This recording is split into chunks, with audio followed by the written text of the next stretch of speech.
Hello everyone, welcome to my channel Indian law academy. आज हम बात करने वाले हैं बहुत ही इम्पोर्टेंट यूनिफॉर्म सिविल कोड के बारे में, जो कि हर लॉ स्टूडेंट्स के साथ साथ हर सिटीज़न के लिए बहुत इम्पोर्टेंट है। इसके बारे में जानना कि ये क्या है और क्या काम करेगा, मतलब अगर ये लागू हो जाता है। अभी ये लागू नहीं हुआ, ठीक है।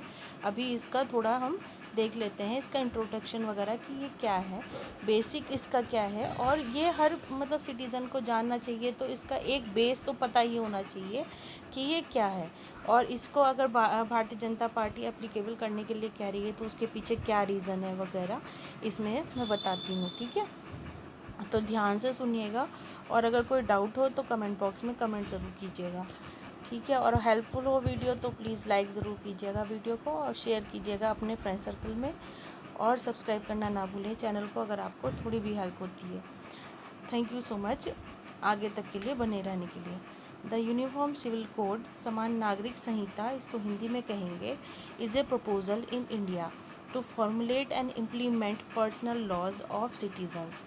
ठीक है, ये फॉर्मुलेट करना, ये इम्प्लीमेंट करना मतलब लागू करना है पर्सनल लॉज को सिटीजन्स पर, which apply on all citizens equally, जो सारे जितने भी सिटीज़न हैं, क्योंकि इंडिया वैसे भी कई मतलब रिलीजन से रिलेटेड मतलब यहाँ पे लोग हैं, सिटीज़न हैं, तो इसलिए यहाँ पर जो वो है सिविलियंस के लिए, सिटीजन्स के लिए जो लॉ है, सबके अपने पर्सनल लॉज हैं। जैसे हिंदू हैं, हिंदू लॉ है उसके लिए, मुस्लिम्स हैं तो उसके लिए शरीयत लॉ है या मुस्लिम लॉ है, ठीक है। और उसके अलावा जो जैनीज़ हैं या और दूसरे भी अलग रिलीजन हैं, सिख हैं और दूसरे भी हैं, तो उसमें जो वो दिए गए हैं, इनके लिए लॉज दिए गए हैं, उसमें जैसे मान लीजिए मैरिज के लिए, डाइवोर्स के लिए, या मेंटेनेंस वगैरह के लिए, या प्रॉपर्टी डिवीज़न किस तरह से होगा आगे जनरेशन टू जनरेशन में, तो वो सब प्रोविज़न सबके अलग अलग हैं, ठीक है। वो कस्टम्स के हिसाब से चलता चला रहा है, और वो वैसा ही है। काफ़ी मतलब 1956 का एक्ट है, जैसे हिंदू लॉ जो है, और मुस्लिम लॉ भी इसी टाइम पीरियड के हैं, 1955 1956 इस तरह से हैं।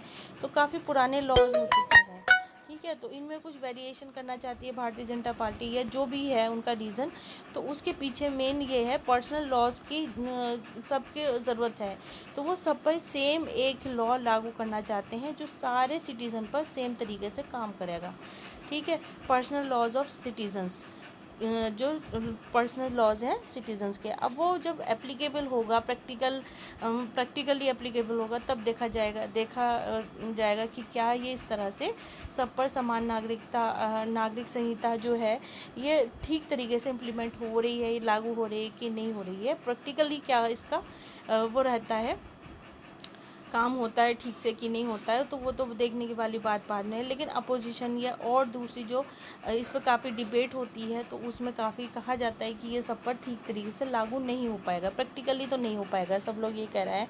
अगर आप लोग की इससे रिलेटेड कुछ भी व्यूज़ हैं तो आप मुझे कमेंट बॉक्स में ज़रूर बता सकते हैं, अपने व्यूज़ को शेयर कर सकते हैं। जैसे लॉ स्टूडेंट्स हैं या कोई सिविल मतलब सिटीज़न भी हैं, तो वो भी, ठीक है, कि या ये एप्लीकेबल होना चाहिए कि नहीं होना चाहिए, और इसके क्या मेरिट्स या डिमेरिट्स हैं वो भी बता सकते हैं आप लोग।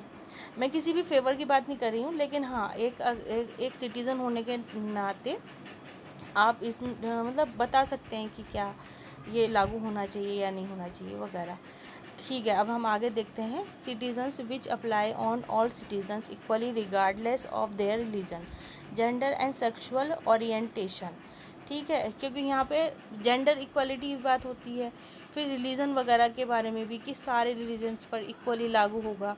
जेंडर्स जैसे मान लीजिए हम थर्ड जेंडर की भी बात करते हैं, उनको भी एक समान माना जाने लगा है।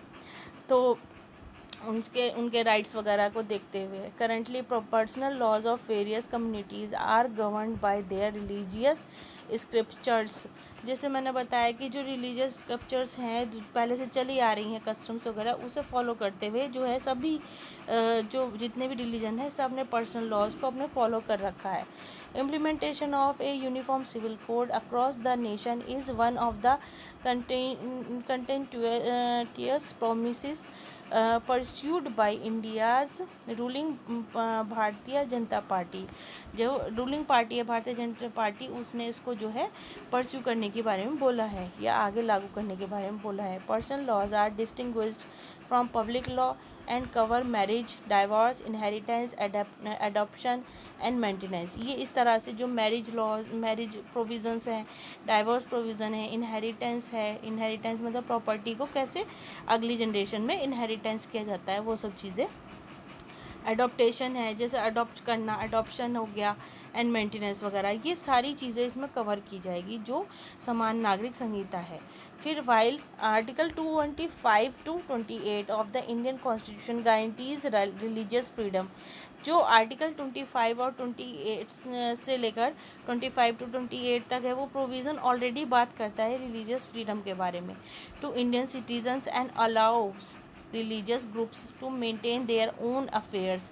तो इसमें ये कहा जा रहा है जो आर्टिकल, मतलब एक तरह से ये आर्टिकल 25 और 28 से लेकर 28 तक जो हमारे रिलीजियस वो हैं राइट्स हैं, उनको कहीं ना कहीं वायलेट करेगा, क्योंकि उसमें रिलीजियस फ्रीडम की बात की जा रही है। ठीक है, Indian citizens and allows religious groups to maintain their own affairs. Article 44 of the Constitution expects the Indian state to apply directive principles and common law for all Indian citizens while formulating national policies.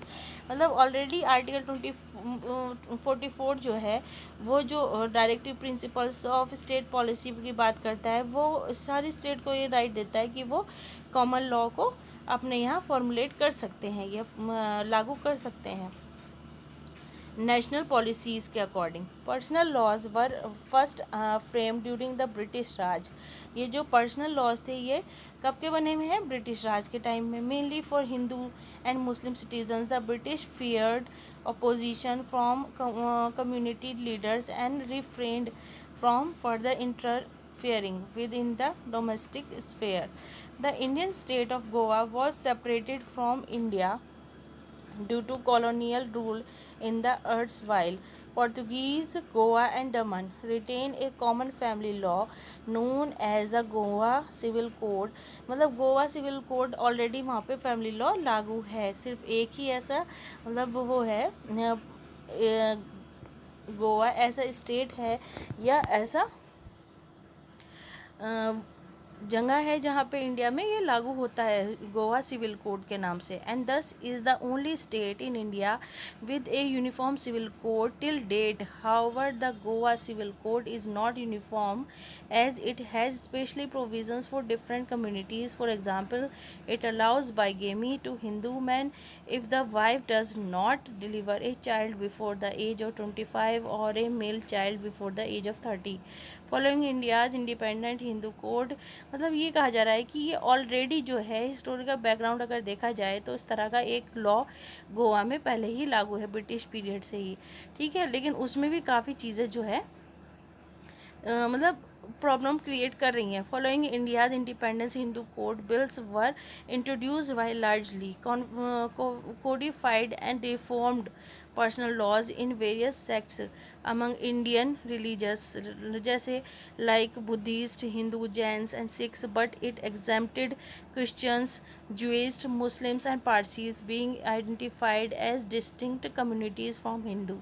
मतलब ये है हिंदू में ही जो अलग अलग communities हैं, जैसे हो गए जैनीज़ हो गए, ठीक है, सिख कम्युनिटी हो गई, तो ये काफ़ी जो कम्युनिटी हैं ये हिंदू लॉ को फॉलो करती हैं, लेकिन इन पर ये जो लॉ है गोवा सिविल कोड, इसमें इस तरह के जो प्रोविज़न हैं वो इस पर ठीक तरीके से सटीक नहीं बैठते, ये कहा जा रहा है। जैसे क्रिश्चियन हो गए, जूस हो गए, मुस्लिम्स हो गए, इन लोगों पर तो वहाँ पे इस तरह के जो सिविल कोड ये गोवा सिविल कोड करके बनाया है, तो उसमें भी कहीं ना कहीं वो प्रैक्टिकली वो ठीक तरीके से काम नहीं कर रहा है या वर्क नहीं कर रहा है, ये कहा जा रहा है। जैसे शाहबानो केस 1985 का है, इसमें uniform civil code emerge as a crucial topic of interest in Indian politics Indian politics में मतलब इसको काफ़ी वो करा जा रहा है, पॉलिटिशियन मुद्दा बना दिया एक तरह से। The debate across when the question of making certain laws applicable to all citizens without abridging the fundamental right to practice religious functions. मतलब ऑलरेडी हमें फंडामेंटल राइट ये दिया गया है कि हम अपने अपने रिलीजन को फॉलो कर सकते हैं फ्रीली। ठीक है। The debate then focused on the Muslim personal law which is partially based on the Sharia law, Sharia मतलब Sharia law या personal law। ठीक है। permitted unilateral divorce, polygamy and putting it among the legally applying the Sharia law, शरीयती law जो है उसके बारे में बात हो रही है। Uniform Civil Code was proposed twice in November 2019 and March 2022 but was withdrawn soon both of the times। मतलब विड्रॉल हो गया जल्द ही, ये काम नहीं कर सका, मतलब इसको लागू नहीं हो पाया times without introducing in parliament. ठीक है। The bill is reported to be being contemplated due to differences between BJP and RSS.